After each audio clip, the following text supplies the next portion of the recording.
Welcome, travelers, to Adventures in Security. In this video, we explore how to harden Windows devices and keep them hardened, both company-owned and employee-owned. You can download the video script from the link below. Today, we're going to harden Windows user devices, and just as importantly, keep them hardened over time. Hardening simply means reducing the ways a device can be attacked, while still letting people do their jobs. Our three outcomes are: first, prevent common attacks like phishing and ransomware. Second, limit damage when something slips through. And third, make security settings sticky so they don't drift back to unsafe defaults. We'll walk through a practical sequence. Start with a manage baseline. Lock down the boot and disk. Tighten accounts and access. Turn on built-in protections like Defender and Firewall. Reduce the attack surface. Protect data and backups, and then set up monitoring and ongoing maintenance. Think of this like building a house. Strong foundation, strong locks, then alarms and regular inspections. Before we touch a single setting, we need a quick threat model. What actually compromises Windows endpoints in the real world? The most common story starts with phishing. A user clicks, signs into a fake page, and the attacker now has valid credentials. Once they're in, they may move from email to files, to cloud apps, and then to the endpoint itself. Next, ransomware often isn't a magic virus.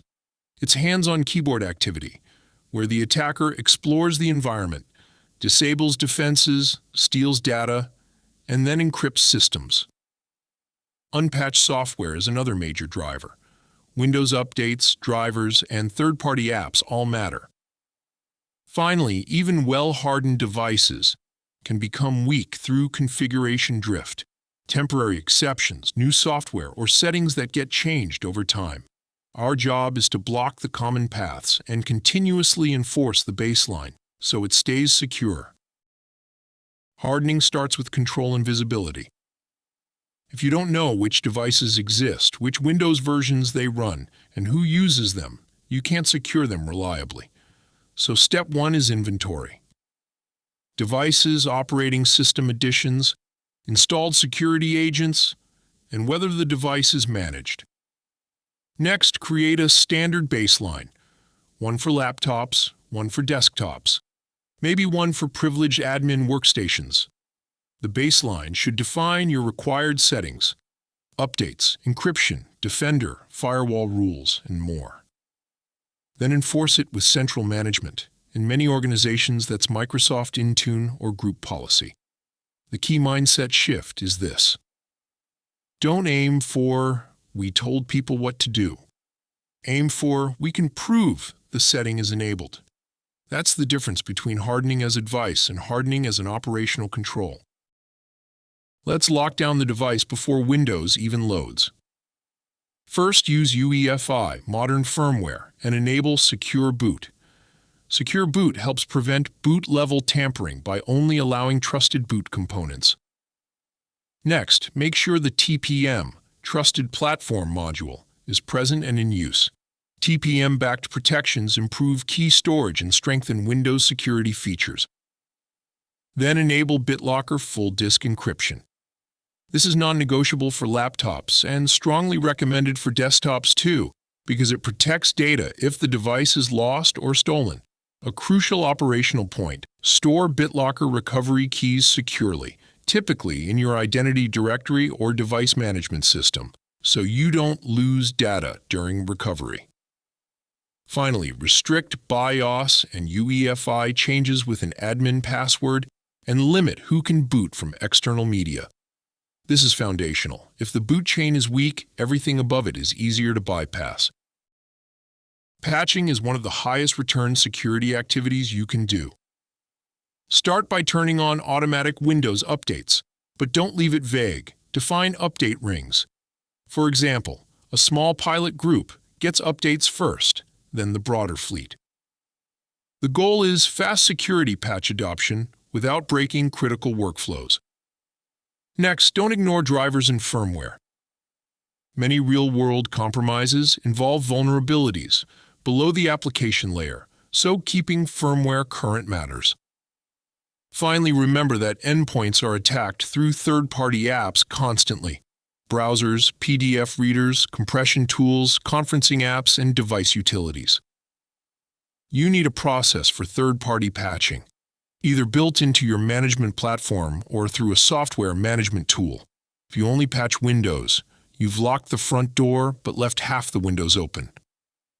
Make patching a routine with reporting and deadlines. Now we tackle one of the biggest risk multipliers: excessive privilege. Regular users should run as standard users, not local admins. Local admin rights make it dramatically easier for malware to install, persist, and disable security tools.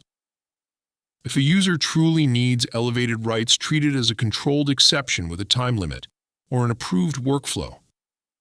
Next, require multi-factor authentication for all sign-ins, especially email and remote access, because password-only security fails in the real world.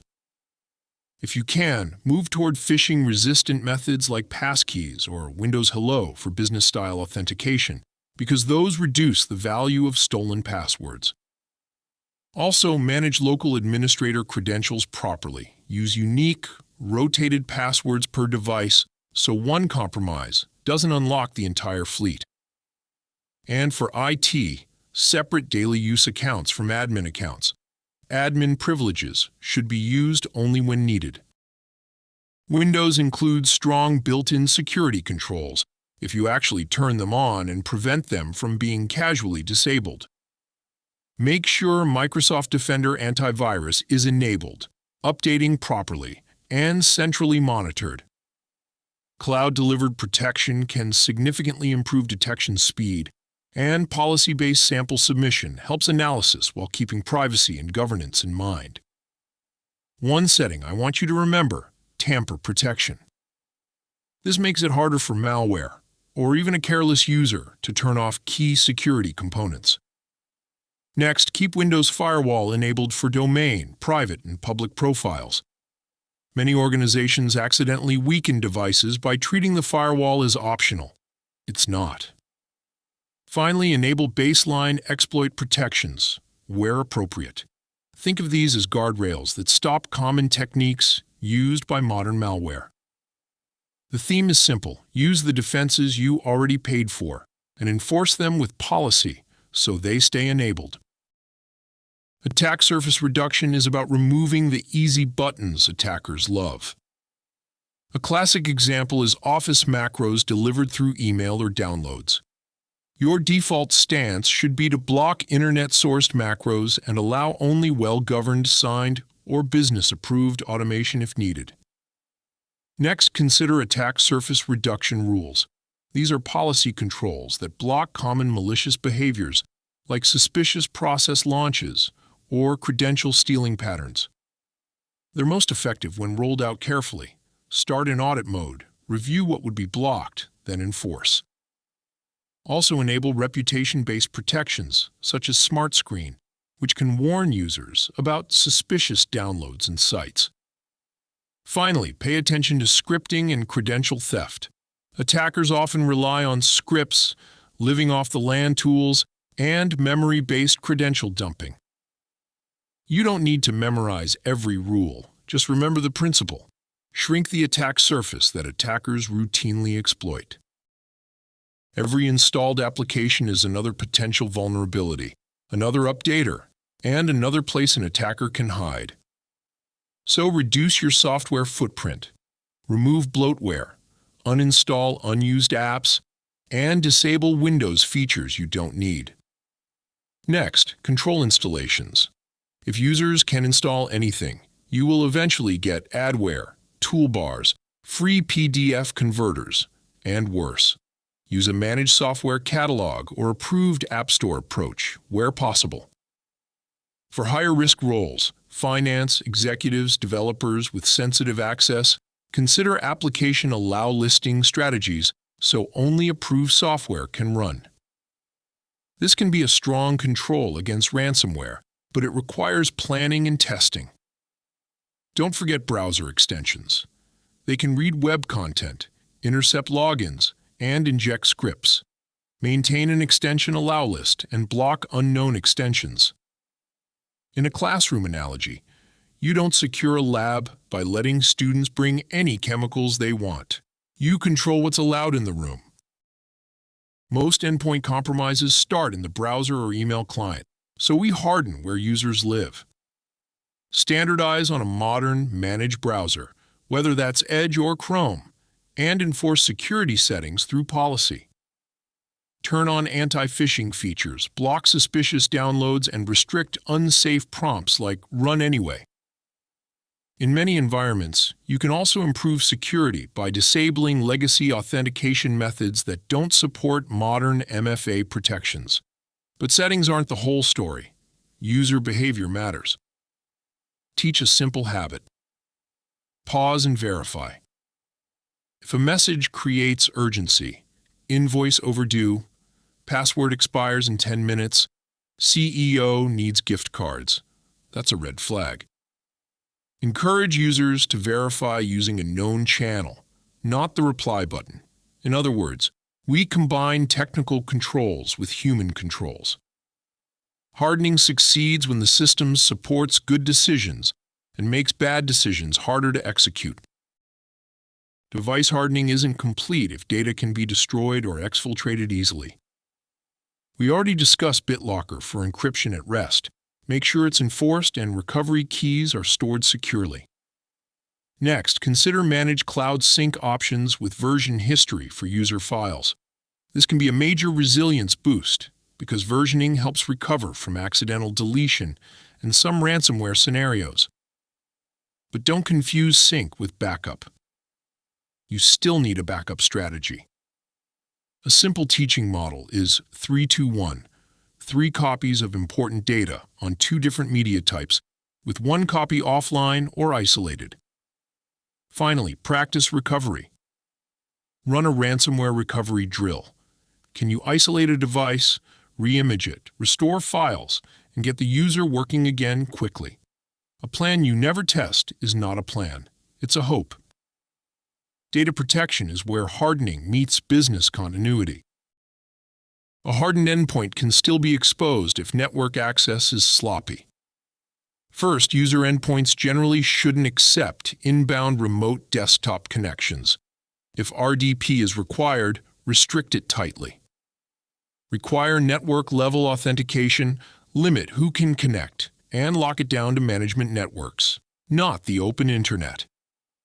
Next, remote access should use strong authentication, VPN, or Zero Trust style access with MFA and device compliance checks. On Wi-Fi, use modern encryption like WPA3 and keep guest networks isolated. Also review legacy protocols. Older protocols were designed for convenience, not modern threat environments. For example, disabling outdated file-sharing protocols where possible reduces exposure to worm-like attacks.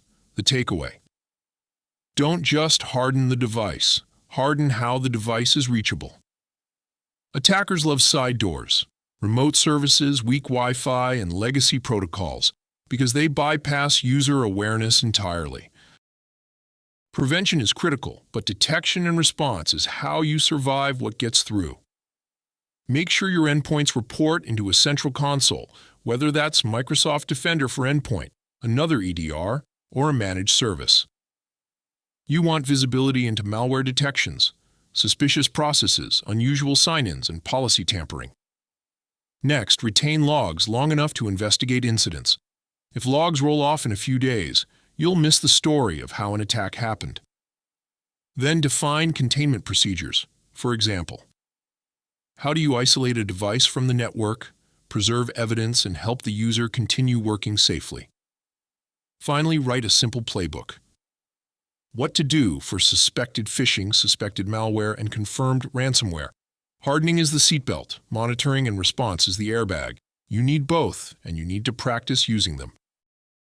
This is the slide that makes hardening last. Create a baseline, your known good configuration, and enforce it continuously with device management. Don't rely on manual checklists.